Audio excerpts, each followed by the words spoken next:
Je vais me permettre simplement quelques propos en préambule suite au débat que je viens d'entendre sur le RN qui dénonce le caractère idéologique de nos documents. Quand les politiques fascisantes, voire fascistes, ont été l'objet de... Laissez-moi terminer, s'il vous plaît. Ont été l'objet d'autant d'études scientifiques montrant la fabrique des idéologies, la fabrique de la propagande. Et vous vous croyez exclus de cela, mais regardez-vous. Ça commence par le storytelling de Jordan Bardella, que vous faites passer pour un homme du peuple en racontant une histoire personnelle à laquelle personne ne croit. Et vous voulez nous donner des leçons d'idéologie ? Franchement, c'est ridicule. Par ailleurs, sur l'agriculture, j'aimerais simplement vous rappeler que lorsque le vote sur la rémunération plancher des agriculteurs, vous qui êtes si contents de nommer les absences dans l'hémicycle, combien avez-vous été? 88 députés Rassemblement National, 12 présents, et vous vous êtes abstenus sur la loi sur le prix plancher. Si, c'est exactement ça. Donc défendre le revenu des agriculteurs, le revenu digne qui leur permet justement d'aller vers des protections environnementales justes, préservatrices de leur santé, ça en fait partie. Et vous avez voté contre, vos mots vont à l'inverse de vos actes et c'est pitoyable.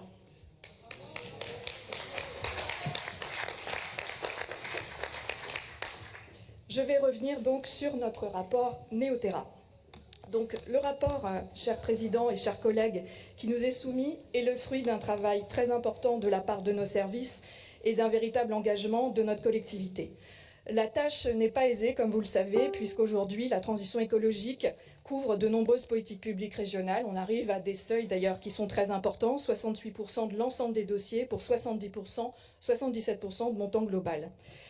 On notera une répartition des ambitions très inégale d'ailleurs, du fait notamment de nos compétences, mais pas seulement. On peut aussi questionner la répartition de nos priorités. La mobilité, donc, pèse très lourd, 63%, alors que l'innovation, les ressources naturelles et les solidarités participent à même hauteur pour 9%, seulement 7% pour se nourrir et 3% pour la santé, ce nouveau champ que nous sommes heureux de voir intégrer Néoterra.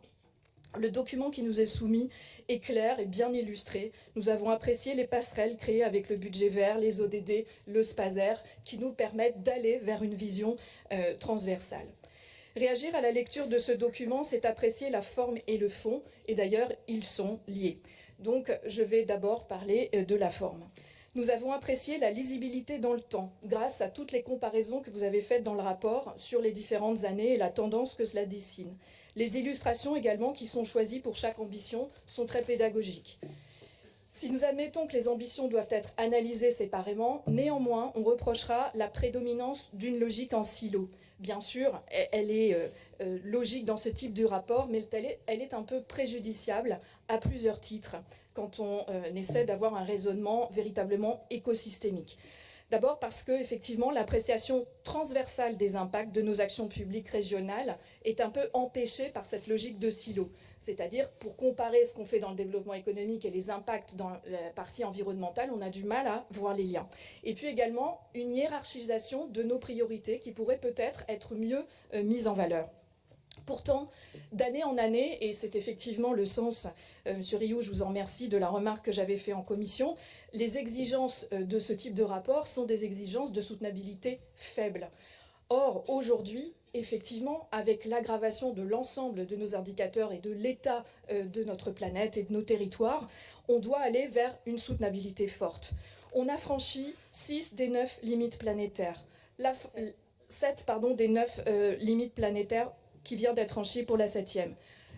La biodiversité s'effondre. L'empoisonnement généralisé aux pesticides, rendu tristement manifeste par la loi du plomb. La hausse des cancers, nous venons d'en parler, y compris pédiatriques, et tous les risques majeurs liés au changement climatique. Donc, ça veut dire que certaines ressources ne sont plus substituables, et nous le savons. Ainsi, les indicateurs qui sont liés à la biodiversité dans le rapport nous semblent sous-investis, tout comme les pressions sur les ressources naturelles ou le climat, qui est un peu trop traité, de notre point de vue, sous l'angle de l'adaptation. Cela signifie que ces facteurs, pourtant majeurs en 2025, ne sont pas suffisamment analysés, intégrés, pris en compte. Nous regrettons peut-être aussi que les annexes d'indicateurs aient été mis en fin de document. Pourquoi ne pas directement les avoir intégrés au corpus des différentes ambitions pour permettre justement une lecture plus efficace des impacts respectifs?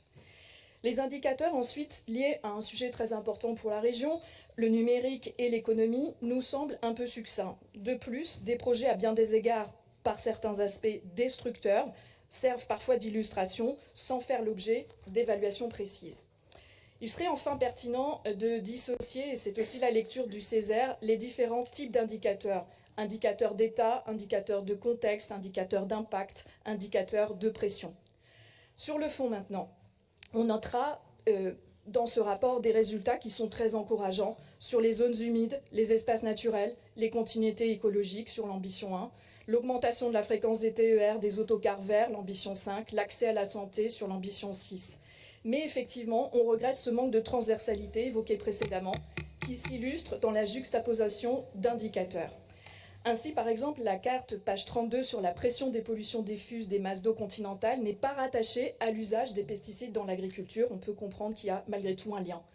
Sur le climat, 36% de nos actions sont considérées comme neutres et défavorables, ce qui est important, et 23% restent à approfondir. Ça fait donc une grande majorité qui est plutôt négative.